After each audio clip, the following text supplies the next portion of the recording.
Commissioner, I appreciate you saying in your remarks that New Jersey needs its employers to thrive. Correct. And what do employers hate more than anything? Uncertainty. And I think there's a lot of uncertainty, a lot of confusion, a lack of clarity around this independent contractor rule. And that's, of course, not good for anybody. So now, you've said in front of the Senate Budget Committee that insurance agents are part of that statutory exemption. Is that right? That's correct. Financial advisors are part of that exemption? That's correct. Realtors are part of that exemption? Correct. Truck drivers are part of that exemption?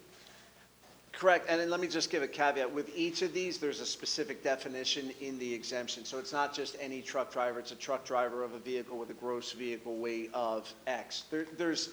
I'm only saying that, but for purposes of shorthand of your question, yes, I agree with you, but there's some details in there. But Okay, yes, understood, there's some statutory exemptions. I mean, my question becomes, why then is there a room packed full of insurance agents and financial advisors and realtors and truck drivers who are concerned for their livelihoods? Yeah.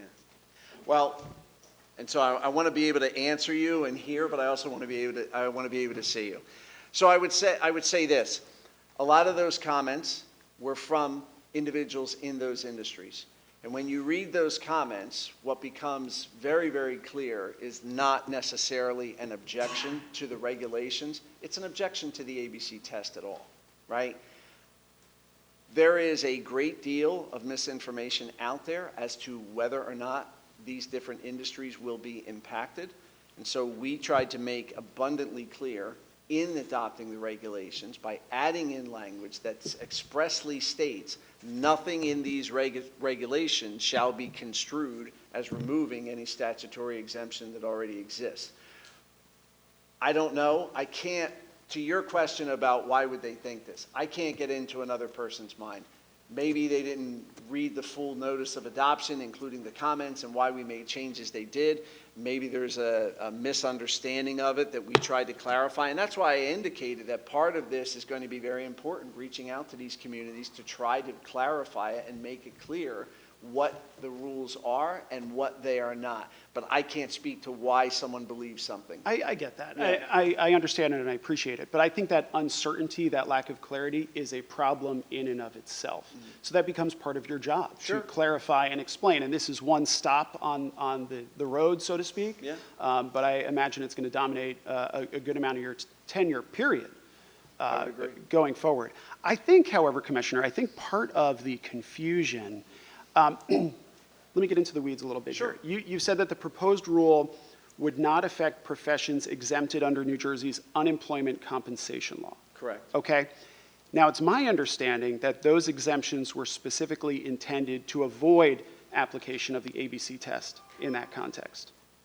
No, that's not. That's not correct. If we're going to get into weeds, let me try and make a clarification. The statutory exemptions that exist are not an exemption from the ABC test. They're an exemption from the unemployment compensation law. In other words, the statutory exemption says we're not even going to apply the ABC test to you.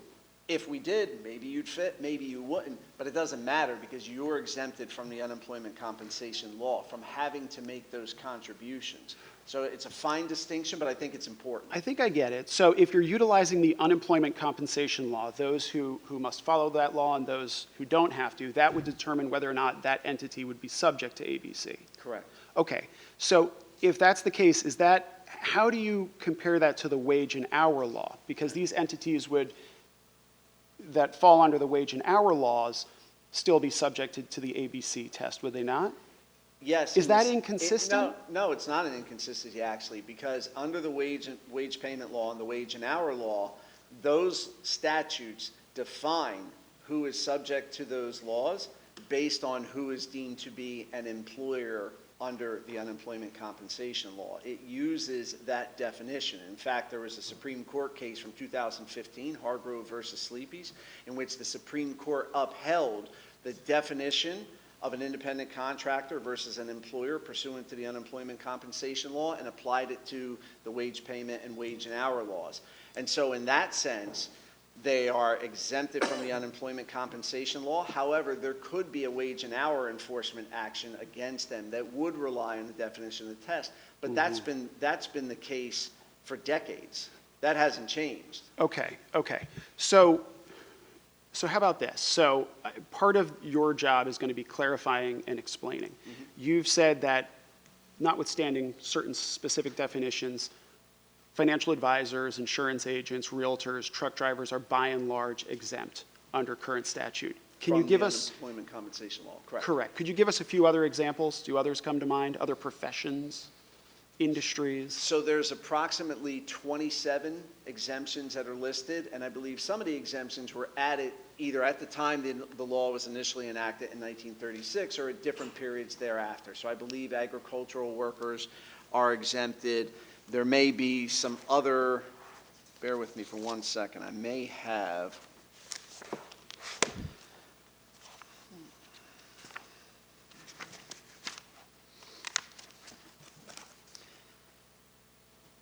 so there's, and again, keeping in mind, I'm just trying to shorthand this for purposes of the discussion, because Understood. in each of these, there's a definition and an explanation, right? So I see agricultural workers, there's some here for domestic service, people employing a son or a daughter or a spouse, you know, then you get into real estate salesmen or brokers, agents and mutual fund brokers, people in the employ of a veterans organization. So again, there's a court reporters. There's a multitude of different exemptions that have found their way into the statutes over the year. And again, that's an exemption from the unemployment compensation law.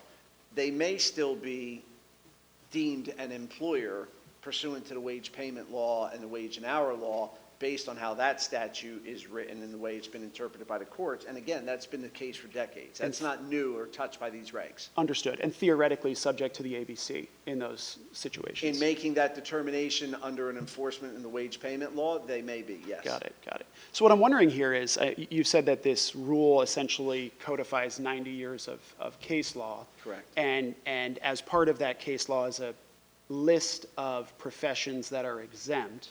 And what you see down here in Trenton are a number of bills to add additional professions to that list. Recent bills down here have exempted other types of truck drivers, realtors, financial advisors. There's a bill around here to exempt golf caddies, believe it or not. So when the effort is always to, you know, exempt, exempt, exempt, clarify, clarify, clarify, what exactly are we codifying here? Is it something that is imperfect? I don't think it's imperfect at all. I think the courts have made it very clear through their holdings over the years what the factors to be considered are. The benefit to the regulations, right, to codifying this 90 years of case law, and I'll give you an example. Let's assume that you want to start a small business, right? You're not a big corporation with a cadre of lawyers at your fingertips to have look through the regulations or look through the law to make a determination of what are the factors that are going to be considered. You're a small business owner and you don't know whether to set it up or whether you can set it up as an independent contractor as opposed to an employer.